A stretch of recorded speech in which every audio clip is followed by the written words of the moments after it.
What is up, guys? Welcome back to the anime channel. Today I will be reviewing Yuri on Ice episode 8. Now, before I even begin with the review, let me just tell you guys right now, this episode, when it comes to terms of choreography, animation, fluidity, it is a masterpiece. Now, normally I would never use the word masterpiece. I might be over exaggerating right now, even though I'm saying it right now. But comparing it to any other episode, when I mentioned those terms of fluidity, choreography, and animation, not many episodes come to mind this season. So yeah, when it comes to those terms, this episode is the best of the season. So yeah, Yuri on Ice is definitely picking up. Last week was also a good episode, but for many other reasons. These are different reasons for this episode, and it excels. I cannot wait for the finals. If this is what we're getting of the performances these performers are giving us, I really cannot wait to see what they have for us in the last few episodes. Every performance was top-notch. I liked every single performance. Every performance stood out. They were different. Saying that, I'm confused. This whole process to qualify for the Grand Prix final is very, very confusing. It appears to me that you have to at least enter two of these pre-qualification tournaments to actually enter it. Because when they were recapping the people that already qualified and the people that might not qualify and who's left, it appears that everyone competed in at least two other tournaments. And the ones that actually qualified are Belomont, I think that's his name. We don't really know much about him. We've barely even seen this guy.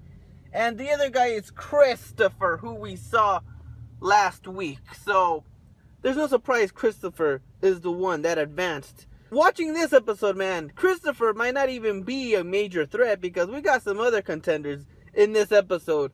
And that's going to just make things way more interesting in the final. So in this episode, oh, by the way, Fissit, he's not going to compete because he already competed at 2 tournaments. So he's like a bye.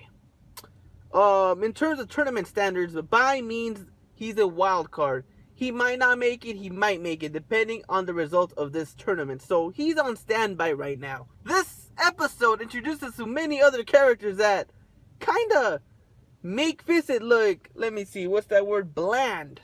Because in this episode, and let me just start off with the character that stands out the most, and by far. And his name, no, I won't call him by his name, because he prefers to be called JJ. JJ Style. JJ Style, man. JJ Style. That's not his name, but that's what he likes calling his performance. Because he called it JJ Style because he does not follow rules of figure skating. This guy, I feel like this guy doesn't limit himself to his performances. He feels like whatever he feels like doing in the moment as he's performing, he will do it. He just gets out there and performs. And whatever comes to mind, whatever he feels like doing, he does. Because in his world, in his reality, risks doesn't exist. Everything is feel. Everything is precise. And this guy, man, he is the biggest threat to everyone in this competition. I was shocked by how good this guy was, man. He got, what, 110 at 18? That was his score? That's unreal. In this series, if you get more than 100 in your first program, that's a major, major thing to do in this tournament. So, and speaking of 100s, who else got 100? Who else? My boy Yuri. Yuri. Finally, man. I am so happy to see him finally out of his shell and perform freely. In this episode, man, he became the aggressor in the relationship. It was actually quite amusing seeing this. As soon as he was going to go out and perform, he pulls Victor by the collar close to his lips and tells him, "Watch me. I'll make you fall in love. I'll show the whole world true love." I was like, damn. I never expected to see this side of Yuri. So I'm glad of the character development of Yuri throughout this whole series, man. He came a long way. I'm just so happy that he's finally able to perform to his full and not have anything hold him back. Well, that is until he got that fucking phone call. Again, man, again with this shit, look. It's pretty obvious that this series is making, I'm not going to say excuses, but they're making problems for Yuri to overcome. He won't be able to actually perform to his full potential until the very end. So he would probably be able to actually get the highest score this tournament. But since, well, it appears that Victor won't actually be there to help him, to instruct him, he's going to go back to Japan and look after his dog because his dog is choking on some shit. I don't really know, man. It happened. He's gone. And this is definitely going to affect Yuri's performance. He's still going to qualify, don't get me wrong, but I predict he will barely qualify at 4th place. So it bums me out that we won't see a good performance next week by Yuri. It'll still be okay, but I know he's going to mess up because Victor's not there, or that he's not going to be able to take those risks he likes taking. So we'll see how that goes. And now let me talk about Yuri. Oh, Yurio. It's been a while. It's been a long time since we got this much screen time for Yurio. And according to my anime list, he is the 3rd most popular character in this series. So a lot of you guys out there love this character. A lot of you girls out there want to marry this character. So he got some screen time. It was nice seeing it. The tsundere he is, again, man, tsundere typical actions. The best part was his performance, man. Honestly, he was my favorite performance. I think I said this earlier.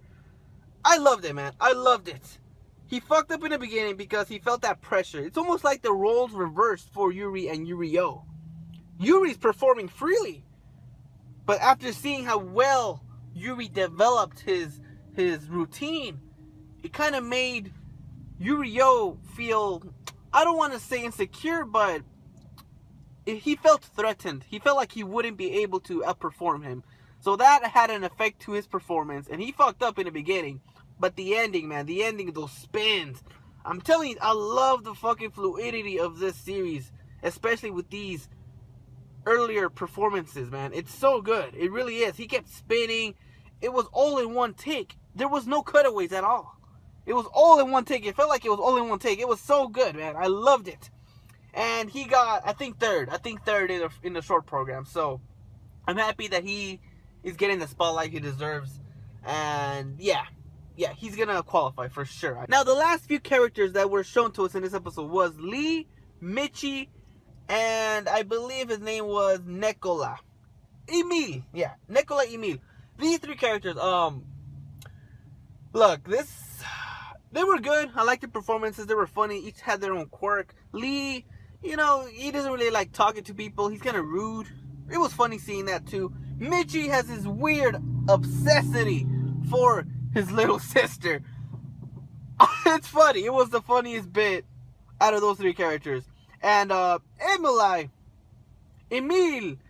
he just likes messing around. So he likes flirting. He likes doing that shit. So out of these 3 characters, man, I don't think they're going to play that big of a role. But knowing that 4 will qualify and 3 of the spots are definitely taken. Yurio, Yuri, and JJ are definitely taking. So unless these 3 other guys perform well enough to take Fisset's spot, I would assume the one that would do it would be Lee. It would be him because he did look the most threatening. He performed first. So they definitely showed some screen time for his character for obvious reasons if he does qualify.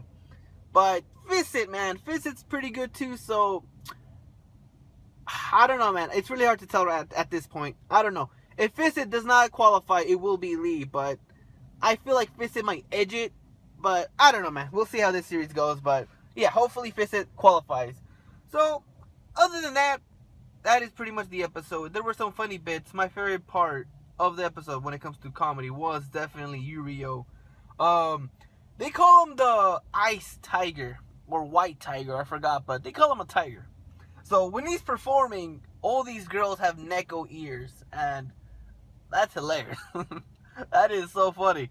And when he performed, they were throwing flowers, and then a pair of ears landed on top of Yurio. And that was the best part of the episode. Better than the performances, better than everything in the world. That was funny. Solid episode, solid performances. Cannot wait for next week, the finale. No, I think this will last 2 parts, honestly. I think it'll last 2 more episodes, so we'll see how that goes. What are your thoughts? Who do you think will qualify? You agree with me or not? Who was your favorite performance of this episode? Mine was definitely Yuri. Definitely stole the show, even though he fucked up. That is the only reason why he did not place first, by the way, because he fucked up in the beginning. If he didn't fuck up, he would have gone in first. Just saying. So yeah, leave me down below, because I got to go. See you on the next one, guys. Sayonara.